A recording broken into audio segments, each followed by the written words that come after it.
में कांग्रेस के राष्ट्रीय अधिवेशन का समापन हो चुका है। इस अधिवेशन की कई खास बातें रही, उनमें से एक है राजस्थान के कांग्रेस के नेता, किसान नेता और पूर्व नेता प्रतिपक्ष है पूर्व सांसद रामेश्वर डूडी ने किसानों से जुड़ा जो प्रस्ताव रखा गया था उस पर अपनी बात अधिवेशन में रखी थी।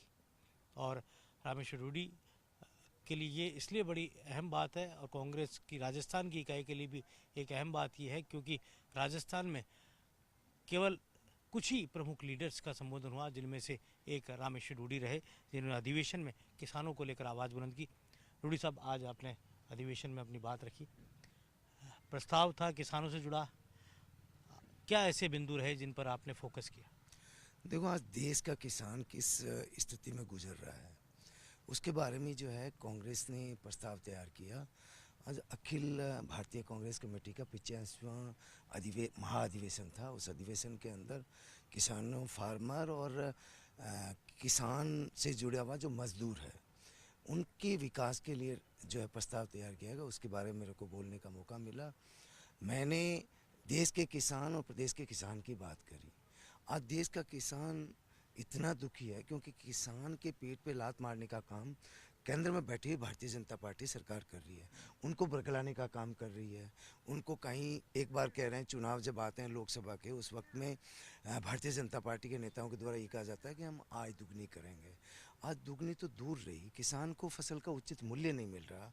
आज देश का किसान दुखी है क्योंकि आपको पता है कि अपने देश की इकोनॉमी, अर्थव्यवस्था खेती है और खेती से जुड़ा हुआ किसान यदि सशक्त और मजबूत नहीं होगा तो हमारा देश उन विकास की ऊंचाइयों पर नहीं जा सकता। आज देश के किसान को जरूरत है कि उसकी फसल का उचित मूल्य उसको मिले। हम तो यहाँ तक कह रहे हैं कि जो उपभोक्ता पैसा दे रहा है किसी भी कृषि जिन्स का, उसमें 50% यदि किसान को मिल जाए तो देश का किसान जो है बड़ा सशक्त और मजबूत हो सकता है। और फिर हमने एक प्रस्ताव ये रखा कि उस प्रस्ताव के अंदर, क्योंकि ज़मीनों की जोत कम होती जा रही है, ज़मीनें कम होती जा रही है, आगे जो किसान की जो नई पीढ़ी है, जो नई पीढ़ी आ रही है, वो पीढ़ी खेती में नहीं जा सकती। खेती कोई फ़ायदे का धंधा नहीं रहा, खेती पेट पालने का धंधा नहीं रहा।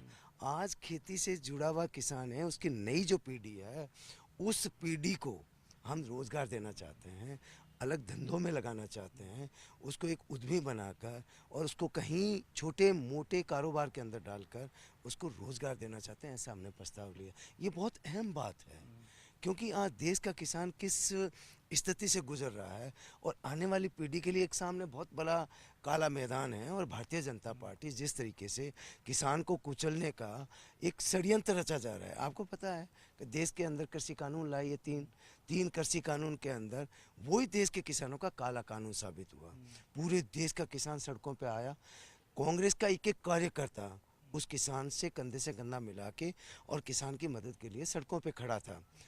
भारतीय जनता पार्टी को वापस झुकना पड़ा, उनको वापस बैक पे आना पड़ा और तीनों कृषि कानून वापस लेने पड़े। तो भारतीय जनता पार्टी और हमारे देश के प्रधानमंत्री मोदी जी का किसान से कहीं दूर दूर तक वास्ता नहीं। आज किसान किस गति से है, उसको बिजली नहीं मिल रही है, उसको अच्छे बीज नहीं मिल रहे हैं, अच्छी खाद नहीं मिल रही है, समय पे जो है उसकी फसल का जो है समर्थन मूल्य उसको नहीं मिल रहा है।